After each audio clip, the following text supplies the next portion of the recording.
को राम राम, जय श्री लक्ष्मी नारायण। इस वीडियो में मैं आपको 24 अगस्त को एकादशी का व्रत और सावन सोमवार का व्रत अंतिम सोमवार है और उसका उद्यापन, इसकी संपूर्ण जानकारी दूंगी। और इस वीडियो में जब भी बताऊंगी कि दोनों व्रतों का संकल्प आप एक साथ कैसे ले, और एकादशी व्रत का पारण का भी पूरी जानकारी दूंगी। वीडियो को बिना स्किप किए देखना, बिल्कुल ही सरल भाषा में आपको सारी जानकारी दूंगी। अगर आपको कोई प्रश्न हो, कुछ बात समझ ना लगे, तो आप मुझे कमेंट बॉक्स में कमेंट करके पूछ सकते हैं। अब बात करते हैं सबसे पहले हम दोनों व्रतों का जो है वो संकल्प कैसे लेंगे। ठीक है, सबसे पहले मैं आपको दोनों व्रतों का संकल्प लेना बताऊंगी। सबसे पहले आप जब 24 अगस्त की सुबह को उठेंगे तो आपके जब आप मंदिर में पूजा करेंगे तो हाथ में थोड़ा सा जल लेकर भगवान के सामने आप कहेंगे कि हे प्रभु, हे लक्ष्मी नारायण भगवान, हे शिव पार्वती, हे शिव शक्ति, उसे विनती करती हूँ कि मैं अपने एकादशी व्रत और सावन सोमवार के आज अंतिम सोमवार के व्रत का भी उद्यापन करूंगी, और इस पूजा में अगर मेरे से कोई भूल हो जाए तो मुझे क्षमा करना। ऐसा कहकर आप उस जल को मंदिर में नीचे छोड़ देंगे। ये तो हो गया आपके दोनों व्रतों का संकल्प। ठीक है, अब हम बात करते हैं कि 23 अगस्त को शुद्ध एकादशी है, दशमी युक्त एकादशी नहीं है। और 24 अगस्त को लेकिन व्रत रखा जाएगा क्योंकि उस दिन महाद्वादशी है।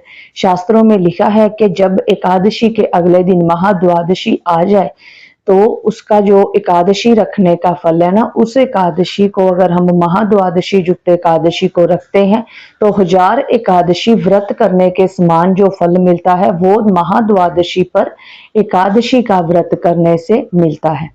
ठीक है, यह हो गई एकादशी व्रत की। अब बात करते हैं कि एकादशी व्रत का पारण। आप सभी जानते हैं कि 25 जुलाई को सुबह 6:20 तक ही द्वादशी तिथि है। उसके बाद जो है त्रयोदशी तिथि लग जाएगी। एकादशी तिथि का जो पारण होता है व्रत का, वो द्वादशी की तिथि में ही करना चाहिए। पारण उसी समय में होना चाहिए, तभी जो है हमारा व्रत जो है वो संपूर्ण होता है। इसलिए आपको क्या करना है, या तो आप चावल की खिचड़ी बना लें, चने की दाल की खिचड़ी भगवान नारायण को अत्यंत प्रिय है, आप वह भी बना सकते हैं। चावल की खीर बना सकते हैं। लेकिन अगर आप सुबह सुबह कुछ नहीं बना पाए तो आप अपने व्रत का जो है वो पारण कैसे करें। उसके लिए क्या है, आप लड्डू गोपाल जी को स्नान कराते हैं, उसका जो चरणामृत होता है उसको अपने हाथ में लेकर कहें कि हे प्रभु, मैं अपने एकादशी व्रत का पारण इस चरणामृत के साथ करती हूँ। मेरी अगर कोई इस व्रत में मुझसे भूल हुई हो तो आप मुझे क्षमा करना। ऐसा कह के आप अपने एकादशी व्रत का पारण कर सकते हैं। ठीक है, अब बात करते हैं सावन सोमवार के व्रत के उद्यापन। सावन सोमवार का जो व्रत है उसका आपको उद्यापन उस दिन कैसे करना है। उसके लिए क्या है, आपको सावन सोमवार के व्रत में जो जरूरी चीजें होती है वो होता है 1.25 किलो चूरमे का प्रसाद बनाना, जो कि आधा किलो चीनी, आधा किलो आटा और पा देसी घी लेकर उससे बनाया जाता है। ठीक है, सबसे पहली चीज ये हो गई। फिर होते हैं 5 या 7 फल, माता रानी का, माँ पार्वती जी का सभी श्रृंगार का सामान, जैसे मेहंदी, चूड़ी, बिंदी, सिंदूर, ये सारी चीजें। ठीक है, ये हो गई श्रृंगार की सामान। माँ भगवान शिव के लिए, गणेश भगवान के लिए वरना होता है। और फिर जनेऊ होते हैं, 5 पान के पत्ते होते हैं, 5 सुपारी, 5 लौंग, 5 छोटी इलायची, और साथ में पुष्पों की माला होती है, जो कि आप भगवान शिव को चढ़ाएंगे, गणपति जी को चढ़ाएंगे। जितनी आपकी समर्थ्या है उतना आप करिए।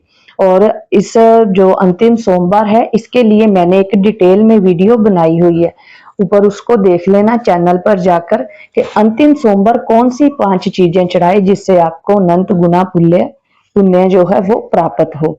ठीक है, इसके लिए भी वीडियो है। और एक अंतिम गुरुवार आएगा अभी, जो कि पूर्णमासी से एक दिन पहले है, उसके ऊपर भी एक वीडियो बनाई हुई है, उसे भी देखना कि कौन सी एक चीज चढ़ाने से सोना दान करने के समान आपको पुण्य मिलता है। ये दोनों वीडियो है। अंतिम 7 दिनों की वीडियो भी चैनल पर अपलोड है, आप सभी वीडियोस देखना।